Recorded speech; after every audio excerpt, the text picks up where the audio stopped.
¿Está enojado hoy día? Señalaba yo que las cartas de Valdivia, a pesar de ser escritas por Valdivia, español, ¿no es cierto? A eso me refiero. Para algunos críticos representan el pórtico de la literatura chilena, es decir, la puerta de entrada. Sobre todo por una carta fechada en La Serena, en donde alaba el clima. Y también porque también registra las actividades que realizó en nuestro territorio. Ustedes deben recordar que Valdivia, el gobernador de Chile, el primer gobernador, salió de Cusco, del territorio actualmente peruano, y que no traía el poder para convertirse en gobernador. Entonces, en las cartas se demuestra el deseo que tiene este capitán de la conquista de que lo nombren gobernador. Entonces, un rasgo de las cartas es el tono peticionario, de petición, eso es, ¿no es cierto? Él está deseando convertirse en el gobernador. Lo demás se lo dejo a ustedes. Si fue gobernador, no fue gobernador, porque ustedes deben saber la historia de su país, ¿no es cierto? Así que me imagino que tendrán la respuesta inmediatamente. Lo otro que quiero resaltar es que Valdivia vino para matar el chuncho. A ver, ¿cómo es esto de matar el chuncho? Claro, porque había llegado otro conquistador antes, uno que se llamaba Almagro, Diego de Almagro. Y le fue muy mal, porque tuvo una travesía espantosa por el desierto y por la cordillera, donde la mayoría de los hombres quedaron enterrados en el, en el desierto. Y por ahí pueden estar todavía sus huesos, hasta actualmente. Ahí quedaron. Además tuvieron que combatir con los pueblos de esa zona. Ahí yo no voy a decir cuáles son los pueblos, eso lo averiguan ustedes, no soy etnógrafo. Pero sí los diaguitas dieron la pelea. A propósito de esto, siempre se habla de la resistencia mapuche y está muy bien, pero también hubo resistencia en el norte.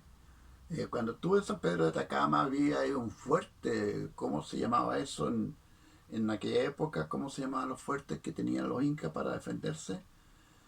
Había un fuerte en donde había una placa que decía que eso fue un baluarte porque se defendieron con diente y muela los nativos de ese lugar. Pero yo no sé, no he visto nunca un recuerdo para esa heroica resistencia de los nativos. Bueno, esa es una acotación que estoy haciendo. Yo creo que también habría que meterse en eso. Bueno, Valdivia dependía del Perú. Ahora, en las cartas él nombra a Pizarro. Pizarro era el gobernador y uno de los líderes de la conquista peruana. Es decir, hay una dependencia. Chile, nuestro país, tuvo por años una dependencia, primero con estos conquistadores y después ya institucionalmente con el virreinato del Perú, ¿cierto? Y nosotros éramos nada más que una capitanía general. Capitanía general.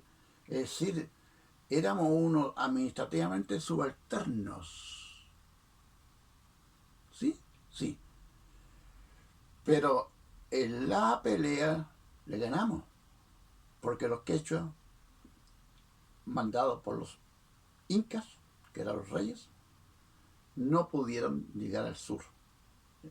Encontraron una tenaz resistencia. Llegaron hasta el Maule.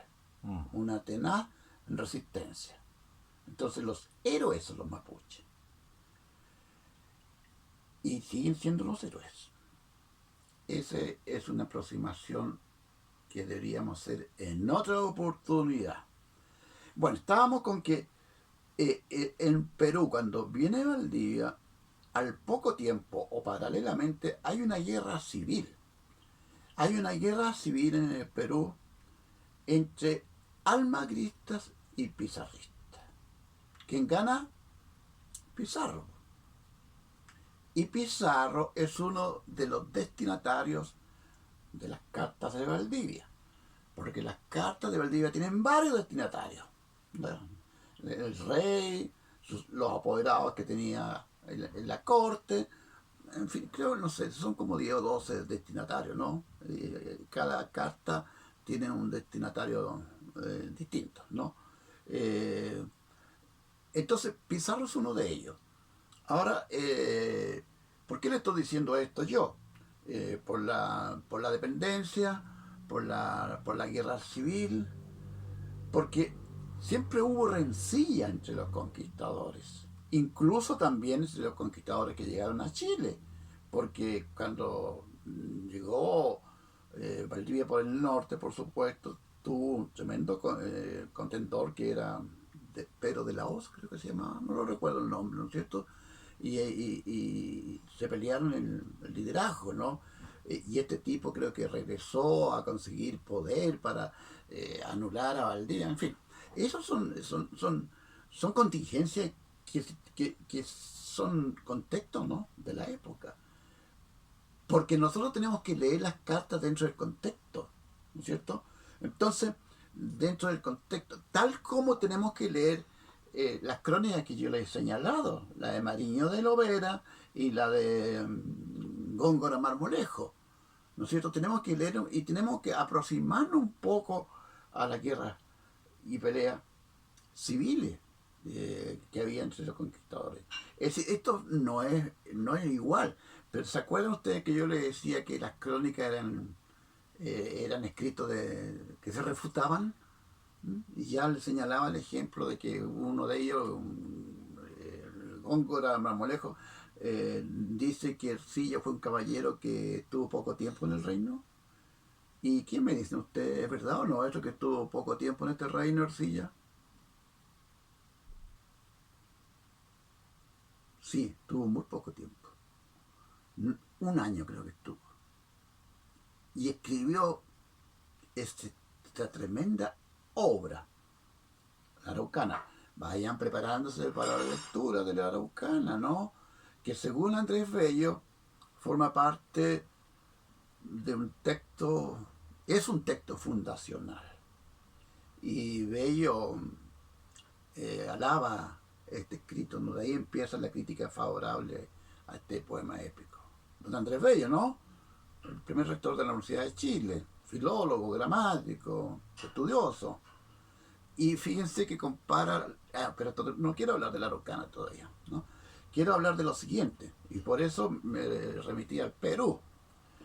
Porque en el Perú también había cronistas, y uno de ellos muy importante, que se llamaba, en este momento se me olvidó. No, Poma de Ayala. Él era un indio educado. Fíjense lo que hizo en aquella época. Le mandó una carta al rey.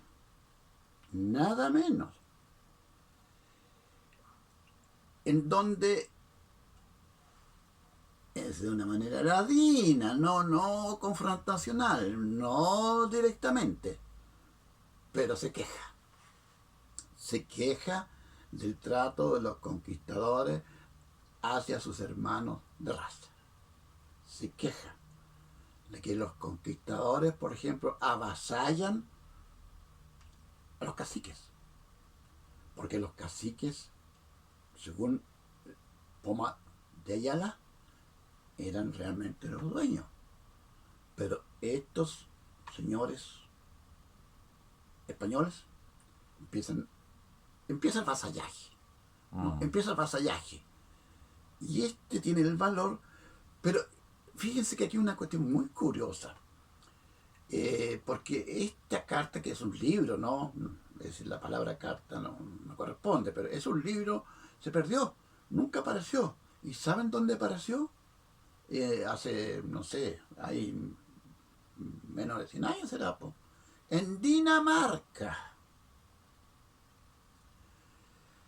Ahí fue descubierto. Y la carta es notable. Llamo carta a un libro, ¿no? Creo que ahí hay una historia de un diplomático que está en España, que se metió en un archivo y descubrió este documento que provenía de las Indias, y como hombre culto la conservó y creo que la dejó en la biblioteca de Copenhague, ¿no? Eso es Dinamarca. Bueno, Ujú. esa es la historia. Entonces, el rey nunca supo el contenido de la carta, ¿no? ¿Mm? Y aunque hubiera sabido también. Bueno, ahora, en esa carta, fíjense que hay unos elementos que, que podrían ser señalados como el primer libro pintado, escrito por un nativo, ¿no? Porque saben ustedes que él va contando, escribe, denuncia, pero al mismo tiempo coloca dibujos que los hace él. Es decir, es un libro ilustrado, ¿no? Yo acá en la oficina tengo un estudio sobre ese personaje, ¿no? Sobre, y verán ustedes cómo allí aparece, por ejemplo, qué sé yo, no me acuerdo, ¿no? Pero aparece un español torturando a un indio. Y hay otro dibujo, ¿no es cierto? Mapita así del territorio. Comprenderán que dentro todo de una técnica bastante ingenua, pero es muy valioso, ¿no? Eh, Ese es Poma de Ayala, Puma, ¿no? Quechua, de Ayala. Ayala es el nombre de un conquistador. Ayala le prestó el nombre a un tipo que no sé, que le habrá favorecido, no sé, pues le dijo, colócate mi apellido. Y se colocó Ayala, pero él es Poma, que es quechua, que significa puma, ¿no? Entonces, Poma de Ayala es un testimonio bastante importante que también nos permite ver la otra cara de la medalla, o sea, la visión de los vencidos, ¿no? Así como también hay visión de los vencidos en México, acá también hay. Es una visión de los vencidos, es es un punto de vista diferente. Ahora, dentro de una estrategia, ¿no? Porque Poma de Ayala sabía que le podían cortar la cabeza si los oidores, los tipos estos que gobernaban, ¿no es cierto?, llegaban a enterarse de que está reclamando. Entonces lo hace, por ejemplo, lo hace con el paraguas de la iglesia, porque ese era el paraguas que había, ¿no? Y si no está alguien debajo de ese paraguas, ¡pum!, fuera. Entonces, él lo hace confesando su amor a Dios, es el amor cristiano, en fin. Entonces, es interesante eso, ¿no? Pero no tengo el texto, así que me habría gustado leer, pero en otra oportunidad, como me imagino que algún día estaremos en nuestro edificio y podrán ir a la oficina, si es que algún día se acaba esta peste, ¿no es cierto? Esta peste, o a lo mejor no tenemos que acostumbrar a ella por todo el año, ¿no? Es muy posible que estemos todo el año en esto, yo haciendo clase aquí de una manera tan diferente a como la hacía frecuentemente. Pero sí, seamos optimistas, digamos que en algún momento ustedes van a llegar a mi oficina y me van a pedir algunos textos que yo estoy citando, ¿no? Por lo menos que le vean las tapas, ¿no? Y los dibujos, estos por ejemplo de Poma, son bien interesantes, ¿no? Ese es un testimonio de los vencidos. ¿Mm? Eh, Podríamos hablar más. Eh, no sé cómo vamos en la clase, pero voy a dejar anunciado un tema así, ¿no es cierto? el otro libro interesante que ofrece la literatura colonial del Perú es los escritos de Garcilaso de la Vega. ¿Verdad? Ese es un tema que yo creo que vamos a tener que conversarlo un poco más. Fíjense que yo estoy hablando de conversación con ustedes, no estoy hablando de curso, ¿no? Por eso que incluso yo pensé yo que conceptualmente había que hablar de conversación y no de clase, ¿no? Mm, Porque esta oh, realmente no, metodológicamente a lo mejor no es clase, pero sí es transmisión y comunicación entre ustedes y el profesor. Eso sí, eso sí. Y yo estoy aquí con la no es la clase, no es clase, con la conversación preparada para cubrir, ¿no es cierto?, las necesidades de conocimiento de ustedes. Eso sí que lo tengo absolutamente claro. Garcilaso de la Vega queda en el tintero. Vamos a hablar sobre ese gran escritor. Pero hay que decir también lo siguiente, que hay historiadores también españoles. Bueno, es que ustedes me dirán, ¿y Garcilaso de la Vega? No, pues no es español, pues. Es cusqueño. Cusqueño. Y no con Z escrito, ¿no? Porque le ponen una Z española. La Z no existe en quechua. Cusco. Bueno, esas son erudiciones ya de otro tipo. Eh, hay dos cronistas españoles, españoles serán, Pedro Cieza de León y Blas Varela. Ambos tienen historia del Perú. Ambos se refieren a la conquista.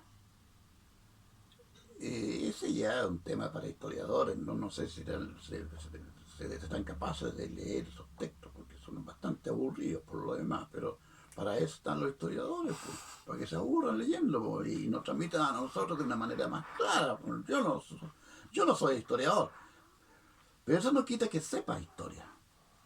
Es diferente, porque para la literatura hay que saber historia. Y para la historia hay que saber literatura. Y mm. si no, ¿cómo ilustran los periodos epocales? ¿Mm? ¿Cómo ilustrarían el siglo XIX si no son capaces de leer a Lastarria o leer a Casa Grande? Bueno, ya dejémoslo ahí nomás porque me estoy metiendo en territorio